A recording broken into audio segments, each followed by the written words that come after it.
여러분, 우리가 살아가면서 많은 경우에 혼돈 속에 있는 기복신앙과 청빈신앙에서 벗어나서 하나님이 주시는 풍요로움을 누리는 그 삶에 대하여 오늘부터 나누어 보도록 하겠습니다.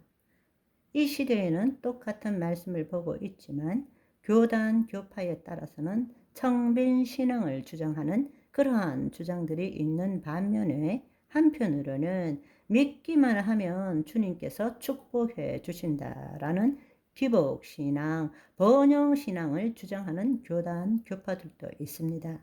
사실은 이쪽 이야기를 들으면 이쪽 이야기가 맞는 것 같고 저쪽 이야기를 들으면 저쪽 이야기가 맞는 것 같지만 우리는 하나님 나라의 관점에서 주의 말씀을 새롭게 보므로 그 어느 것도 옳지 않다라는 것, 우리가 정말로 이 땅에서 풍성함을 누려야 될 것이 무엇인지를 함께 알아보기를 원합니다. 우리는 이미 여러 차례 믿음으로 말미암아 모든 세계가 하나님의 말씀으로 지어진 줄 우리가 아나니 보이는 것은 나타난 것으로 말미암아 된 것이 아니니라. 이 보이는 세계의 실체는 보이는 것이 아니라 보이지 않는 것으로 이루어졌다는 것을 우리는 알고 있습니다. 과학의 발견으로 말미암아 보이지 않는 세계가 초양자장이고 바로 그 초양자장은 양자 얽힘이라는 것을 통한 비국소성을 띠고 있다. 비국소성이라는 것은 이 땅에서처럼 어떤 물체가 좌표를 가진 것이 아니라 그곳에서는 초양자장, 에너지장이기 때문에 그 초양자장의 중첩에 따라서 파장도 되고 에너지도 되고 실제로 물체도 될 수 있다라는 것입니다. 따라서 우리가 현실이라고 말하는 것은 우리는 단지 현실 이렇게 이야기할 때 우리 눈에 보이는 것만이 현실이라고 생각하지만 이제는 우리의 의식이 바뀌어져야 합니다. 눈에 보이는 것뿐만 아니라 보이지 않는 세계를 볼 줄 알아야 되고 보이지 않는 세계도 현실에 속한다. 실제에 속한다라는 것을 여러분들이 받아들여야 합니다.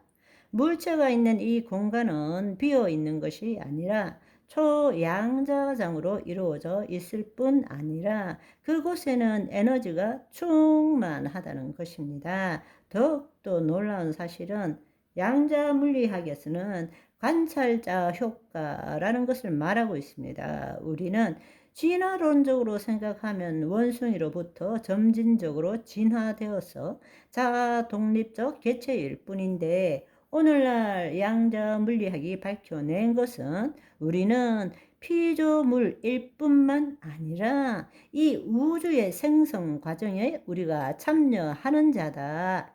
무슨 말인가 하면 우리의 의식의 그 믿음대로 이 땅의 실체가 변해진다는 사실입니다. 그 말은 바로 우리의 믿음을 가지고 초양자장에 보이지 않는 세계의 실상을 형성시킴으로써 그 실상이 보이는 세계에 실체로 나타난다는 것입니다. 이런 놀라운 발견은 19세기에 뉴턴의 기계론적 우주관으로서는 도저히 생각할 수가 없고 오늘날도 우리가 잘 납득이 되지 않는 일이지만 이것은 상식에 속하는 일입니다. 더더구나 놀라운 사실은 오늘날에 왔어야 우리는 이 양자 물리학의 비밀을 발견했지만 예수님께서는 2000년 전에 이미 이 말씀을 하고 계셨다라는 사실입니다.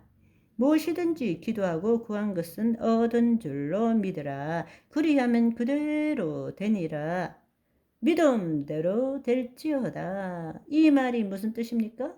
바로 우리 심중에 주의 말씀대로 심은 것이 보이지 않는 세계의 실상을 만듦으로써 이 보이는 세계의 실체로 나타난다라는 사실입니다. 우리는 지금까지 눈에 보이는 실체에 대한 생각과 감정으로 살아왔습니다. 따라서 보이는 것대로 두려워, 걱정, 없어, 결핍, 궁핍 이것을 내 마음에 심으면 심은 대로 우리는 초양자장 보이지 않는 세계에 그 실상이 만들어지게 되고 그 결과로서 우리는 결핍, 궁핍, 고통, 질병들을 계속 붙들고 있었던 것이죠. 그러나 예수님께서는 우리에게 오셔서 무엇을 믿을 것이냐? 너가 보는 것, 너가 생각하는 것, 너가 느끼는 것을 믿을 것이냐? 아니면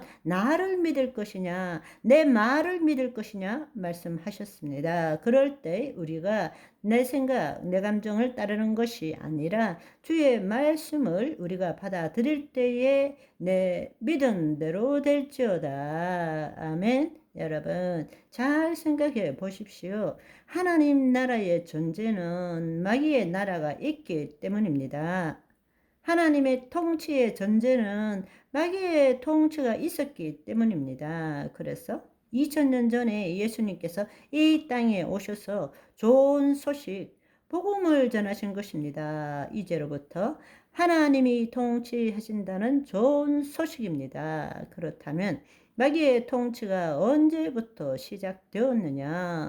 바로 아담과 하와가 하나님의 말씀을 모르는 것이 아니지만 하나님의 말씀을 말씀대로 말하는 것이 아니라 하나님의 말씀에 대한 자기 생각을 말함으로 마귀의 속임에 넘어가고 마귀의 통치 아래에 들어가 버렸다는 사실입니다. 그 결과로 본래 우리는 하나님의 영 안에서 주의 말씀대로 생각하고 느낌으로 보이지 않는 세상의 실상을 만들므로써 그 결과로서 보이는 세계에 실체를 만들어가는 하나님의 위임된 통치권을 가진 자였었는데 죄를 지음으로 하나님의 영이 떠남으로써 우리는 눈이 밝아지게 되었고 우리는 더 이상 하나님의 영이 무엇인지 내가 누구인지도 모르고 눈에 보이는 이 세상이 전부인 것처럼 살아가게 된 것입니다. 오늘은 여기까지. 바이바이.